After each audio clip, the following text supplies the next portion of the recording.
যেহেতু কুরবানি একেবারে আমাদের সন্নিকটে, সো এই কুরবানি নিয়ে আমাদের মধ্যে অনেক ধরনের প্রশ্ন রয়েছে। খুব বেশি যে প্রশ্নটি করা হয়েছে সেটি হচ্ছে জানতে চাওয়া হয়েছে 7 ভাগে কুরবানি করা যাবে কিনা। এই ধরনের প্রশ্ন কিন্তু আমরা আগে শুনতাম না।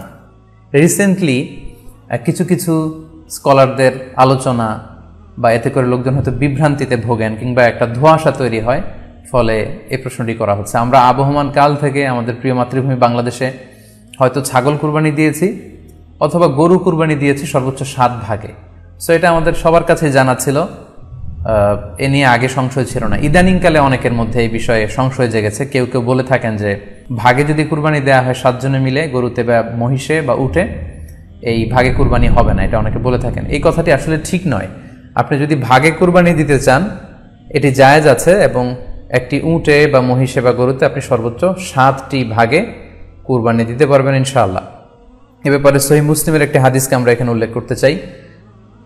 সাইয়েদনা জাবের রাদিয়াল্লাহু তাআলা আনহু থেকে বর্ণিত, তিনি বলেন, ক্বালা হাজাজনা মা রাসূলিল্লাহি সাল্লাল্লাহু আলাইহি ওয়াসাল্লাম, আমরা আল্লাহ রাসূল সাল্লাল্লাহু আলাইহি ওয়াসাল্লামের সাথে হজ করেছি। ফানাহারনাল বাঈরা আন সাবআ, সেখানে আমরা উট কুরবানি দিয়েছি 7 জনের পক্ষ থেকে। ওয়াল বাকারাতা আন সাবআ, আর আমরা সেখানে গরু কুরবানি দিয়েছি 7 জনের পক্ষ থেকে। খুব সুস্পষ্ট, একটি উটে ওনারা 7 জন অংশগ্রহণ করতেন, একটি গরুতে 7 জন অংশগ্রহণ করতেন।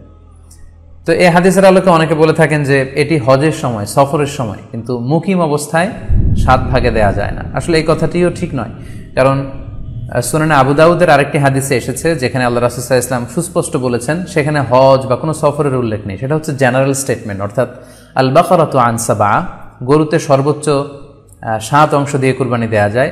ওয়াল জাযুরু আন সাবআ, আর উটের ক্ষেত্রেও সর্বোচ্চ 7 অংশ দিয়ে কুরবানি দেয়া যায়। তো এই হাদিস, দ্বিতীয় যে হাদিসটি উল্লেখ করলাম, এটা হচ্ছে জেনারেল স্টেটমেন্ট।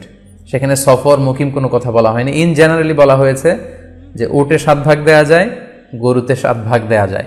সো আমরা যারা ভাগে কুরবানি দিচ্ছি 7 জন মিলে একটি গরু, আপনারা নিঃসন্দেহে সানন্দ চিত্তে নিশ্চিন্তে কুরবানি দিতে পারেন। সহিহ হাদিসের আলোকে এটি সাব্যস্ত, এতে কোনো সমস্যা নেই ইনশাল্লাহ। তবে ভাগে কুরবানিতে কিংবা যৌথ কুরবানিতে কয়েকটি বিষয় আমাদেরকে খেয়াল রাখতে হবে। নাম্বার 1 হচ্ছে নিয়ত। আপনাদের ইন্টেনশনটা ক্লিয়ার হতে হবে। প্রত্যেকেরই যাতে একই ইন্টেনশন থাকে, সবারই যাতে ইন্টেনশন থাকে যে শুধুমাত্র আল্লাহ তাআলার সন্তুষ্টির জন্য আমরা এই কুরবানি দিচ্ছি। এখানে কয়েকজনের যদি ইন্টেনশন থাকে যে আল্লাহর সন্তুষ্টি, অন্যজনের যদি নিয়তে ঝামেলা থাকে, তাহলে কিন্তু কুরবানিটা প্রশ্নবিদ্ধ হয়ে যাচ্ছে। কারণ ইন্নামাল আমালু বিন্নিয়াত, ইয়ানি ইন্নামা সাওয়াবুল আমালি বিন্নিয়াত, সমস্ত কাজের প্রতিদান দেয়া হবে আপনার ইন্টেনশন বা নিয়তের উপর ভিত্তি করে। সো এজন্য যারা খুব বেশি মুখলেস, খুব বেশি মুত্তাকি, তারা অনেক সময় যৌথ কুরবানি দিতে চান না। তাদের সামর্থ্য না থাকলে ছোট একটা ছাগল দিয়ে তারা একাকী কুরবানি দিতে চান। এটা safe, he want to be in the safer side. কারণ যৌথ কুরবানি দিতে দিতে যে কার মনে কি চিন্তা, কার মনে কি নিয়ত, আমরা কিন্তু কিছু জানি না।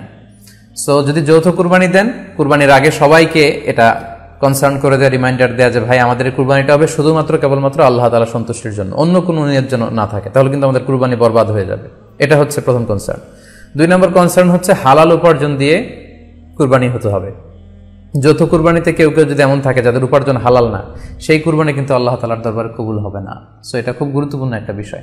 আরেকটা হচ্ছে লৌকিকতা। লৌকিকতা যদি থাকে তাহলেও কুরবানি কবুল হবে না। যৌথ কুরবানিতে কারো যদি এটা থাকে যে আমার গরুটা সবচেয়ে বড়, আমাদের গরুটা এলাকার সবচেয়ে বড় গরু, এবং সবাইকে বলে বেড়াচ্ছে যে এইবারের গরুটা সবচেয়ে বড় হয়েছে, আমার চেয়ে বড় গরু কেউ দিতে পারে না এই এলাকায়। তো এই জাতীয় যদি লৌকিকতা প্রবণতা কারোর মধ্যে থাকে, তাহলেও কিন্তু তার কুরবানি কবুল হবে না। সো যৌথ কুরবানি যদি আপনারা দিতে চান, এই বিষয়গুলো আমাদেরকে খেয়াল রাখতে হবে।